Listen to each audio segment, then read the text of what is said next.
Have you ever had one of those days where you just feel done? You wake up already tired, you put on a brave face, but deep down, you're hanging by a thread. I'm probably the only one that's ever felt like that, but something tells me that I'm not. We all have moments when life feels heavy, when the weight of what you're carrying, weight of some family issues, finances, work, health, it could be so much. You smile in public, but inside you're thinking, I can't keep this up anymore. It's like carrying a load that was never meant for your shoulders alone. But here's the truth. You weren't meant to carry it alone. Jesus didn't say, tough it out. He said, come to me. Matthew 11:28 and 30 tells us this. Come to me, all you who are weary and burdened, and I will give you rest. Take my yoke upon you and learn from me, for I am gentle and humble in heart, and you will find rest for your souls. For my yoke is easy and my burden is light. When that sinks in for just a minute, Jesus didn't offer escape. He offered us a partnership. Before we dive into our points today, if you're new here, I'd love for you to subscribe. This channel is all about growing in faith together, and we do it one Monday morning at a time, and you're not alone in your walk. We're in this together. My first point, being yoked means walking in step with Jesus. The word yoke might sound old-fashioned, but the meaning is powerful. A yoke is what connects two animals so that they can walk side by side, pulling the same direction, carrying the same load. If one pulls ahead or starts dragging behind, the work gets harder for both of them. That's a picture of what Jesus wants with us. He doesn't just say, follow me. He says, walk with me. In Amos 3:3, it asks this, do two walk together unless they have agreed to do so? A few years ago, I was out in the country visiting a friend who still plows with oxen. Now, that's not something you see every day. He told me something I'll never forget. He said, you never put two young oxen together. They'll wear themselves out in minutes because they haven't learned the rhythm yet. So you pair a young with an old, and the old one knows the pace. He doesn't panic. He doesn't strain. He just walks along steadily. The young ox thinks he's doing all the work, huffing, pulling, straining, but the truth is, the old ox is carrying most of the load. The young one's just learning how to walk in rhythm. That's us with Jesus. We push, we stress, we try to make life work by sheer effort, but when we finally learn to match His pace, to trust His timing, that's when we find rest. Maybe your life feels out of rhythm right now. You're running at full speed while Jesus is trying to slow you down long enough to teach you peace. You have to remember, you can't walk in step with Jesus if you're trying to sprint ahead of Him. My second point, being yoked means sharing the load, not shouldering it alone. When you're yoked with Jesus, you're not saying, I won't have burdens. You're saying, I won't carry them alone. When we look at Galatians 6:2, it says this, carry each other's burdens, and in this way, you will fulfill the law of Christ. There was a season in my life where I was just exhausted. Those nights when you lay awake staring at the ceiling, replaying every failure, everything that went wrong the day before, every bill, every mistake that you've ever made.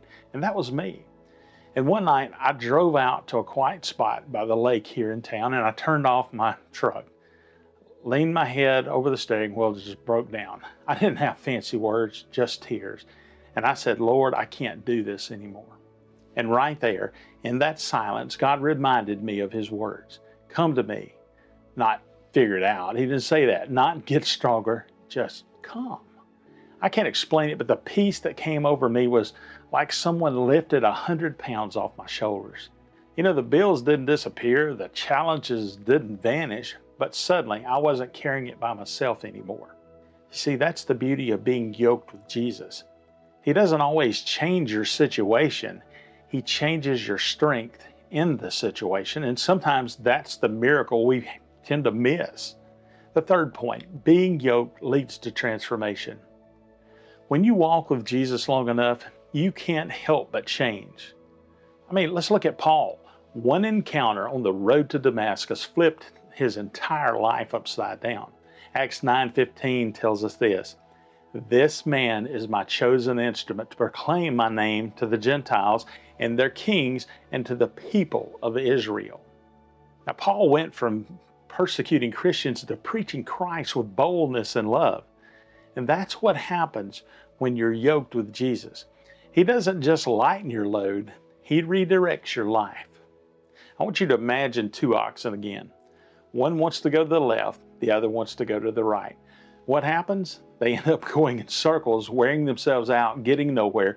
But when they move together in step, they plow straight lines that produce as fruit. Now I want you to picture your own life.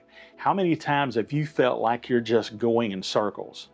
Spiritually exhausted, you're emotionally drained, doing a lot, but going nowhere. Maybe it's because you're pulling in a different direction than Jesus. When Paul finally stopped resisting and let Jesus lead, his life found purpose. He wasn't just busy, he was fruitful. And that's what Jesus wants for you. Not just motion, but meaning. And my fourth point, being yoked brings rest, not restlessness. We live in a world that celebrates exhaustion. If you're not hustling, grinding, and burning out, people think you're not trying hard enough. But that's not God's rhythm. Jesus didn't call us to burn out. He called us to balance. Isaiah 26:3 says this, "You will keep in perfect peace those whose minds are steadfast because they trust in you." Years ago, I went camping with a couple of buddies, and we were deep in the woods, miles away from town. And that first night, it got pitch dark. I mean, can't see your hand in front of you dark. And I had this old lantern that was barely bright enough to see 5 feet ahead. At first, I started to panic. I wanted to see the whole path that was in front of me the whole way back to the camp. But that light only showed me the next few steps. So I had a choice. I could stand there frozen in fear or trust the light that I had. I took a deep breath and started walking. And I went step by step. And wouldn't you know it, that little light that was so dim got me safely home. That's exactly how it feels to be yoked with Jesus. You may not see the full path, but you can trust that He's lighting the next step. And when you walk with Him, even in the dark, you find peace that doesn't make sense to the world. So let me ask you this today. Are you walking with Jesus or just near Him? Are you carrying the load alone or are you letting Him shoulder it with you? Being yoked with Jesus doesn't mean you won't face hard days. It means you'll never face them alone. He's the steady presence beside you, the strength when you're weak, the calm in your storm. Maybe it's time that you stop fighting the yoke, and it's time that you started trusting the one who walks beside you. I want you to let that sink in. You're not just walking through life, you're walking with the Savior of the world. If this message resonated with you and spoke to your heart, I'd love for you to do 3 things for me. Hit that subscribe button, and that way we can walk the journey of faith together. Share in the comments below how you've seen Jesus help you carry your load. And share this video with someone who's carrying more than they should. Remind them they don't have to walk alone. Because when you're yoked with Jesus, you're never walking solo. You're walking in step with peace, purpose, and power. Thanks for joining me today, and I'll see you back next Monday morning on Monday Mornings with Michael.